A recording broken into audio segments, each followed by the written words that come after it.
নমস্কার বন্ধুরা, আমি নমিতা আবার একটি নতুন রেসিপিতে আপনাদের সবাইকে স্বাগত। তো আজকে আমি তৈরি করব হাঁসের মাংসের রেসিপি। আপনারা শুরু থেকে শেষ পর্যন্ত আমার সাথে থাকুন।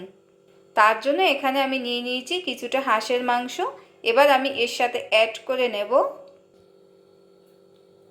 পরিমাণ মতো লবণ, হলুদ,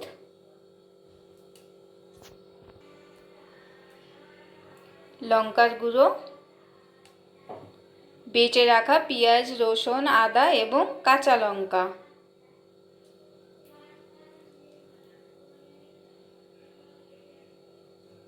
এবার দিয়ে দেব পরিমাণ মতো সাদা তেল। এবার আমি এগুলোকে খুব ভালোভাবে মিশিয়ে নেব। মাংসটা খুব ভালোভাবে আমার মেশানো হয়ে গেছে। এবার আমি একটা ঢাকনা দিয়ে 10 মিনিটের জন্য ঢাকা দিয়ে রাখব। এবার আমি কড়াইতে দিয়ে দেব পরিমাণ মতো সাদা তেল। তেলটা গরম হওয়ার জন্য আমি কিছুটা সময় অপেক্ষা করব।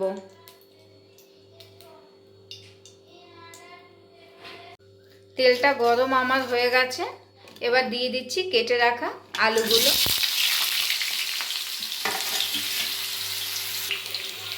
আলুগুলোকে ভেজে নেওয়ার জন্য দিয়ে দেব সামান্য পরিমাণে হলুদ,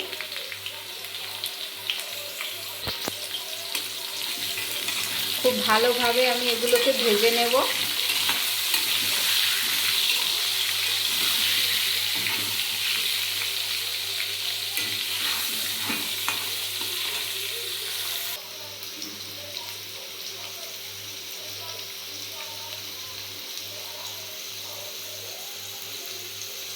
সবগুলো আলু আমার খুব ভালোভাবে ভাজা হয়ে গেছে। এবার আমি এগুলোকে অন্য একটি পাত্রে তুলে নেব। ভেজে রাখা আলু তেলের মধ্যে দিয়ে দেব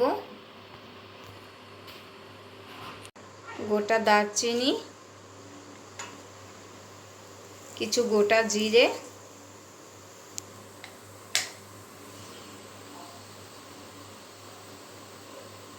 ফোড়নের জন্য জিরে এবং দারচিনিটা খুব ভালোভাবে ভাজা হয়ে গেছে।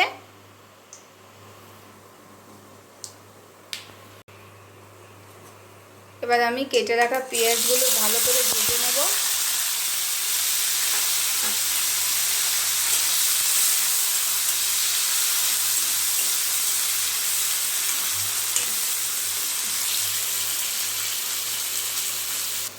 পেঁয়াজটা আমার খুব ভালোভাবে ভাজা হয়ে গেছে।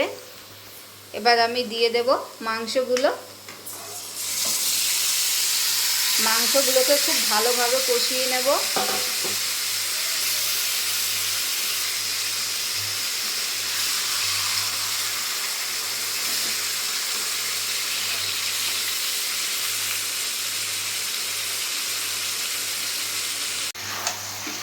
দেখতেই পাচ্ছেন বন্ধুরা কত সুন্দর একটা কালার এসেছে।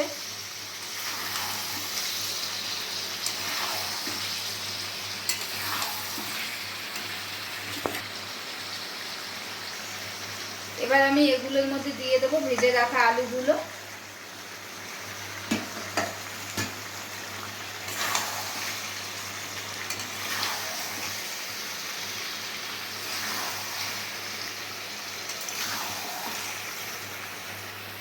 খুব ভালোভাবে কষানো আমার হয়ে গেছে। এবার দিয়ে দেব পরিমাণ মতো জল।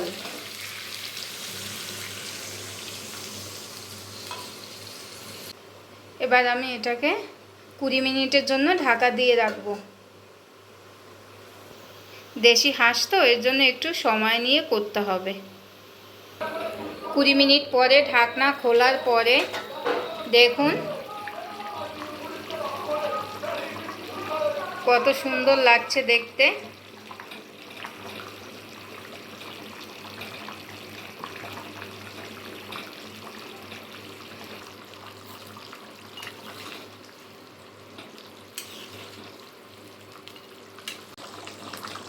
এবার দিয়ে দেব গুঁড়ো গরম মশলা,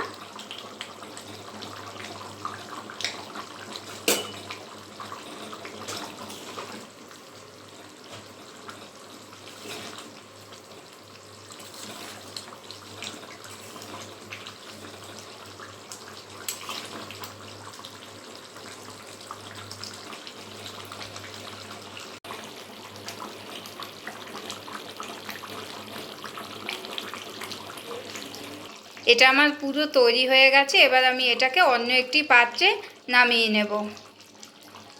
পরিবেশনের জন্য একদম তৈরি হয়ে গেছে। কেমন হয়েছে অবশ্যই আপনারা কমেন্টে জানাবেন।